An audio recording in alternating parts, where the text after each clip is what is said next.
So I'm just going to be asking you about general questions about your experience as an editor. Okay. So, what ethical dilemmas have you found yourself in? When reporting a story, did you ever have to ask yourself if there was something you should leave out? Oh, that's interesting. I was actually talking with someone else here recently about ethics, and I remembered a column I did. Well, it wasn't a column; it was a story that I wrote when I was on the education beat at the Eagle, and there was a columnist at the East High student newspaper who wrote sort of a homophobic opinion column that was published, and it created like quite an uproar at the school. And it kind of went viral, and he was, the person who wrote the column was attacked pretty severely. And anyway, it sort of created its own news story. And I ended up writing a story about that column and kind of the uproar about it, including some challenges that the student newspaper, shouldn't have published it, or that it should have to go through administrative, approval to get anything in the paper. So there were some sort of journalistic ethics questions there as well. Anyway, I ended up writing that story and then and named the kid because obviously his name was in the news. It was he was well known by that point as being the writer of that. He did not end up talking to me for the story, but we put portions of what he had written in that column in our news story. So then, like 5 or 6 years later, I think he was maybe a freshman or a sophomore at the time, so maybe it was even longer than that. When he was out of college and looking for jobs, he called me and asked that we take that column offline because basically he was applying for jobs, and when people Googled his name, the uproar over his column that he wrote as a high schooler was coming up in Google searches. Right. And he no longer believed that, and has changed. And it sort of got me thinking. Now our Eagle policy at the time, and still is, I'm sure, is that we don't unpublish anything on our website, or remove anything that was on our website years ago. For a number of reasons. One being you can't really just sort of erase that from existence because it exists even if it's not on our website. And then, but more than that, we just don't unpublish things because we're a paper of record. But it got me thinking about sort of the dilemma of how much and what should we print, especially of or about minors, people that were, he was under 18 at the time. And it sort of got me thinking about that. And I remember having a lot of discussions with my editor about that at the time. Right. Wow. I didn't know that. Yeah, it was an interesting story. And I think it also, I got to thinking perhaps the best way to have handled that, and I wish I had done it at the time, but now it's too late, would have been to ask to talk to him, and to do sort of a follow-up story, and to say, this happened, now he's changed, this is what sort of the public shaming of that has meant for him. So, but I wish I had done that, but I didn't. Yeah. Yeah. Have you ever written a controversial story and received backlash from readers? Yes. It's actually kind of a joke because especially as when I was opinion editor at the Eagle, which is a job I just left 3 weeks ago, I was in that position for about 2 years, and it was a pretty regular thing to get really hateful emails, Facebook messages, voicemails. I actually started keeping kind of a running list of them. Some of them, you try to laugh about it, but I was writing controversial stuff all the time, especially as an opinion editor, because we take a stance on something. When we were supportive of the mask mandate, for instance, I got a ton of hate mail and messages from people who thought we were they thought it was a fascist fascist dictatorship and nobody should wear masks. And yes, it was a very, very regular part of my job as opinion editor. Wow. Yeah. Mhm. What advice do you have for other editors when they come across any legal or ethical issues? Um, well, to be to either be well versed in media law and or have a really good attorney.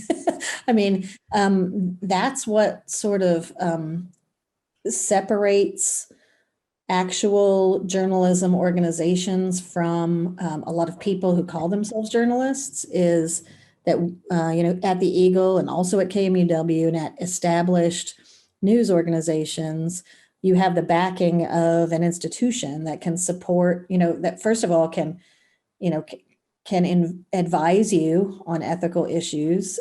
For instance, at the Eagle, we would have, if there was a questionable story, one where we thought there might be some legal issues, we would actually vet it through our attorney. We had an attorney on retainer who would read things before publication to sort of look out for any potential problems.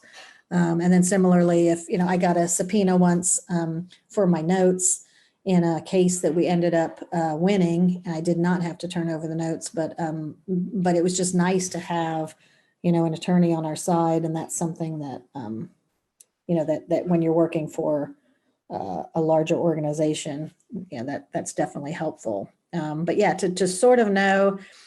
Also, I mean, my advice to editors sort of day to day is to be aware of the power of those things that we publish. And even if they're online only briefly, they can have an incredible effect and can, put you in legal jeopardy. So to be sort of conscious of that all the time without being paranoid, but but maybe you should be a little paranoid. It's a Yeah. serious issue.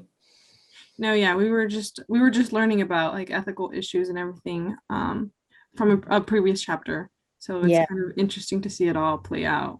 Yeah, it's a fascinating topic, and one that unfortunately in the day-to-day grind of journalism, we don't often stop and think about enough. So we just go along and get our stuff done until something happens, and then we talk about it. But I love the fact that you as a student are delving into, these issues and really talking about some of the things that can happen. Yeah. So the next set of questions, it's going to be about um, the evolving role as an editor. So, what are the characteristics of a strong editor, in your opinion? Yeah, I would say first and foremost, you have to be familiar with the writing process, the writing and the reporting process. I feel like the best editors I've had have, and not necessarily every editor should have been a reporter in the past, but I think, a familiarity with how reporters work and how we gather information is helpful.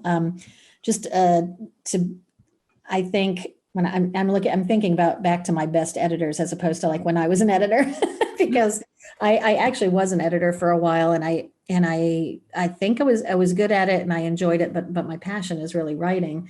So one of the things that was challenging for me when I was an editor was I tended to be heavy-handed in editing, and as far as like the craft of the actual story itself and sentence structure and things like that, I was tempted to alter it into my style of writing. I didn't know I was doing it at the time, but I had a really hard time sort of editing copy and keeping the writer, filling holes and answering questions that I might have, and obviously making necessary grammatical and typographical changes without changing the style of the writing. I think that editors need to be really conscious of a writer's particular style and to be sort of accepting of that. But yeah, I think editors just need to be extremely careful people. They need to be extremely curious people. One of the best qualities you can have as an editor is just a questioning mind, and to always be asking questions that of reporters and sort of thinking like a reader, I think. Yeah. Um, how have changes in the industry affected your job as an editor? Well, it's actually changed my job recently. Looking back over my 30 years at the Eagle, which is, I mean, kind of what most of obviously my experience has been, the change to online really affected editing because everything was moving at such a swifter pace. So when I first started in 1990 at the Eagle, we had, end of the day was your deadline, and you had, there were 2 hours, or so that the editor, I mean, depending on if it was on deadline, a breaking story, but an editor could have, anywhere from 30 minutes to several hours to look at a story. And then, it would go through a real rigorous copy editing process and all of that before it even, got onto a page, before any eyes saw it. And now with online, I mean, we're basically moving at the speed of news, as they say, and things just move so much more quickly that we're on a 24-hour news cycle. So that makes editing just much more of a challenge. It doesn't make it any less necessary.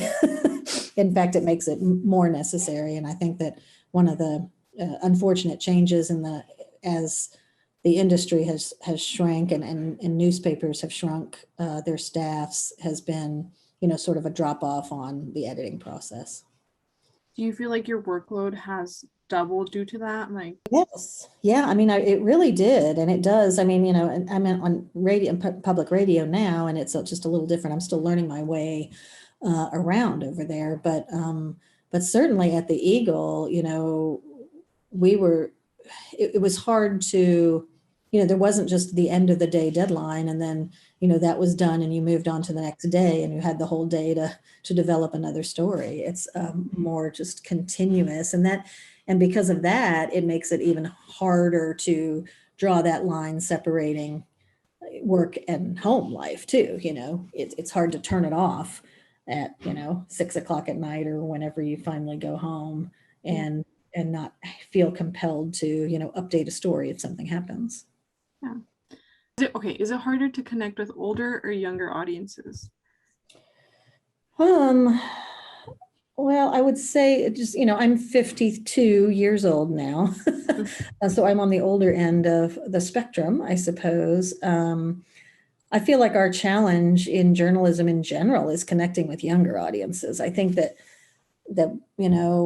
older people do tend to pay attention to local media more, and especially, local media organizations like newspapers and local radio and all of that. Younger people tend to get their news in other ways. So I think we need to be much more savvy in how we go about trying to attract those readers or listeners or whoever they might be. So I think that I think younger readers is probably more of the challenge. Now I'm gonna start asking you questions about AP style. Okay. So knowing how it enhances clarity and writing, is there anything you've struggled with or would like to learn regarding AP style? No, I am a huge believer in AP style. It's nice to to just sort of have those rules as a standard. Now, news organizations have their own style on things, but when you become familiar with AP style, then any kind of change to that style can rock your world sometimes. I'm thinking of, gender, the one that really bothers me. I don't want to say bothers me, but the one that I wish that we could figure out better is the gender pronoun there as a, because if a person goes by they or them, I know that AP style now is, I don't know. I just don't feel like there's like a real nice solution for how to handle that where it doesn't sound like a grammatical mistake. Right, So, yeah. so when AP style sort of adopted that, I was just like, I wish there was like a gender neutral pronoun other than they that could be used in the singular. So that one bothers me. Recently, we've gotten as opinion editor, I got some pushback on AP changing its style to capitalize Black. Yeah. and not white. And that, I mean, that's, I got letters to the effect of, oh, well, that's racism if you're going to capitalize black and not white. And, you could point to AP's reasoning on that. But yeah, so every little change like that comes with, somebody is going to say, that's not the way it should be. Yeah. But I love, I just love having, and I know that it's available online, but I love my little spiral bound copy of the AP style book, and I still keep it handy. Yeah. Yeah. I have to have mine, obviously, but it does come in handy a lot of the times. It really does. The other challenge with it though is figuring out what the entry would be under. You know what I mean? Like if you Yes. want to know something, oh my gosh, should that be under gender? Is it under, like, the state date lines and all that stuff, like what states are spelled out and which ones are abbreviated. Yeah. Yeah. But So it's fun. So. it is. I think so too. Mhm. How would you be able to tell a new editor from a well-seasoned one? Oh my goodness. This is going to sound silly, but I think new editors that I've had over the years are almost too eager to change copy and to get involved. I mean, there was an editor that I worked with for a little while who was um, basically like thinking he needed to go around the room and coach people. And I think a really good, well-seasoned editor knows when to sort of get out of the way and let your to trust your team of reporters to, first of all, to hire good people if you can do that, and then to let them do their work, and with guidance when needed, but not overly hands-on. And that's, I think, the biggest difference, I would say, and at least most noticeable one Right. is I'd like an editor who knows when to stay out of the way. Yeah. Do you have a personal style that reflects in your writing?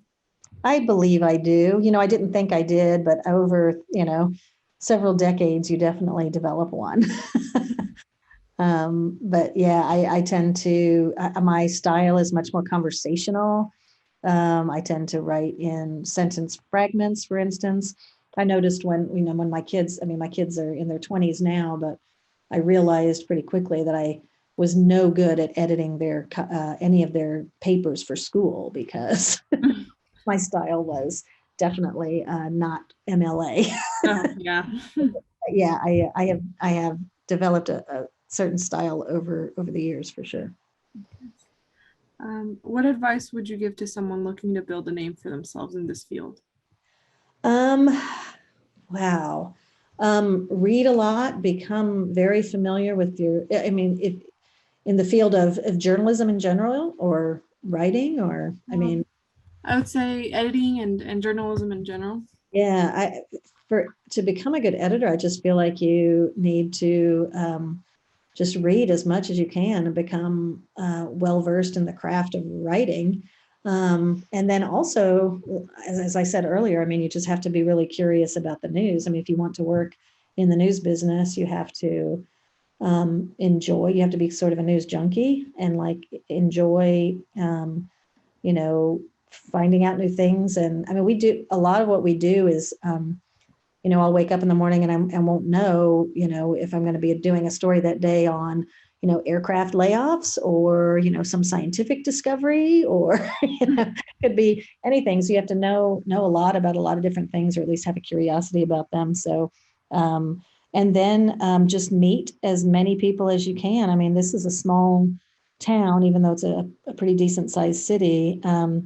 Being involved in groups like SPJ or Wichita Professional Communicators, getting to know, exactly what you're doing right now, which is just talking to someone who's been in the business. That is all extremely helpful. And then just, yeah, getting the word out that this is what you want to do.